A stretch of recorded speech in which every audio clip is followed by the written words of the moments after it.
예, 안녕하십니까. 언제나 신문을 읽어주는 남자, 장두식 작가입니다. 지금 여기 제가 나와 있는 것은 우리 파주시에 있는 출판 단지에 지금 나와 있습니다. 아주 여기 나오니까는 책이 엄청나게 많이 있습니다. 여기서 제가 그 복지 천국에 스웨덴에 대해서 한번 얘기를 해보겠습니다. 이 신문의 기사를 그대로 한번 읽어보겠습니다. 복지천국의 지상낙원, 한국 사회가 스웨덴이나 노르웨이, 덴마크 등 북유럽 국가들을 가리키는 말입니다. 해사원 박지우 씨가 이 낭만적인 이 말에 끌려서 스웨덴으로 몇 년 전에 향했습니다. 당시 국내 언론과 방송에 나온 북유럽은 정말 혹할 정도로 멋지다는 이야기를 듣고 회사에서 스웨덴 지사에 발령을 내서 찾아가서 바로 지원을 했다고 합니다. 그래서 3년간 스웨덴에서 살다가 귀국한 박씨는 평범한 해상으로 살면서 틈틈이 스웨덴에서 보고 듣고 겪은 것들을 차곡차곡 글러 정리를 했습니다. 그리고 그 내용을 올해 책으로 펴냈는데 제목은 행복한 나라의 불행한 사람들이라고 그렇게 제목을 달아놨습니다. 그런데 그 박 씨의 얘기에 의하면은 완벽한 지상 낙원은 없더라고. 언론과 방송을 통해 접한 스웨덴과는 실제로 자기가 겪었던 스웨덴은 많이 달랐다고 이야기를 합니다. 여기 질문을 하나 했습니다. 책 제목이라면 스웨덴 사람들은 불행하다는 겁니까? 아니다. 스웨덴 국민에게 스웨덴이 행복한 나라일 수는 있다. 이 책은 철저히 한국인의 시각으로 스웨덴 사회를 바라본 것이다. 한국인에게 스웨덴 같은 나라는 불행한 나라가 될 수 있다는 것을 말하고 싶었다고 했습니다. 더불어 스웨덴 같은 복지국가에도 불행하고 가난한 사람이 분명히 있다는 것을 강조하고 싶었다고 그렇게 얘기했습니다. 그러면은 스웨덴에 가난한 사람이 있다니까 상상이 안 간다. 이렇게 질문을 했더니 수도인 스톡홀름 거리에 놓인 쓰레기통을 뒤지면서 공명을 모으는 노인들을 보고 큰 충격을 받았다고 합니다. 젊은 시절 일자리를 갖지 못해 나라에서 지급하는 월 100만 원 정도의 기초용금으로 생활하는 분들입니다. 세금을 떼고 높은 주거비를 제하고 나면 생활비가 부족해 공병을 팔아서 근근히 살아간다고 하는데 한국의 언론과 방송에서는 전혀 듣지도 보지도 못했던 그 모습입니다. 여기 또 질문을 또 하나 하겠습니다.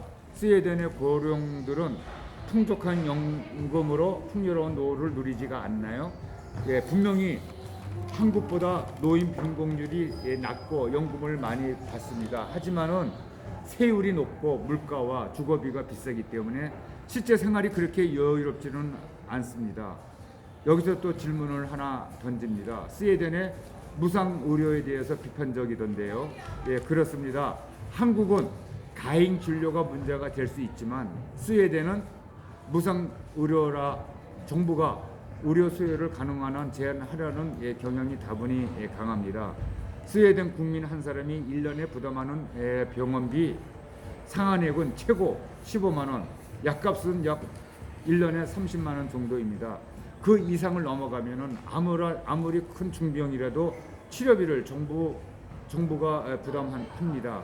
하지만은 의사를 만나려면은 상담원을 통해야 하고 가벼운 질환으로 예약을 받아주는 경우는 거의 없습니다. 예약을 성공을 해도 의사를 만나려면은 최소한 3개월에서 길면은 한 달 넘게 기다려야 된다는 얘기를 합니다. 그래서 스웨덴 사람들은 아파도 바로 병원에 가지 못하고 집에서 쉬는 게 보통이고 보통 1년에 한 의사를 만나는 횟수가 2-3번에 그칠 정도로 의료 접근성이 낮기 때문에 대부분이 병원비 연 상한액을 채우지 못할 정도로 의료 서비스를 적게 받습니다.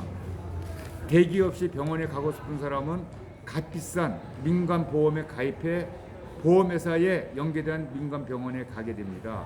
여기서 또 질문을 또 하나 합니다.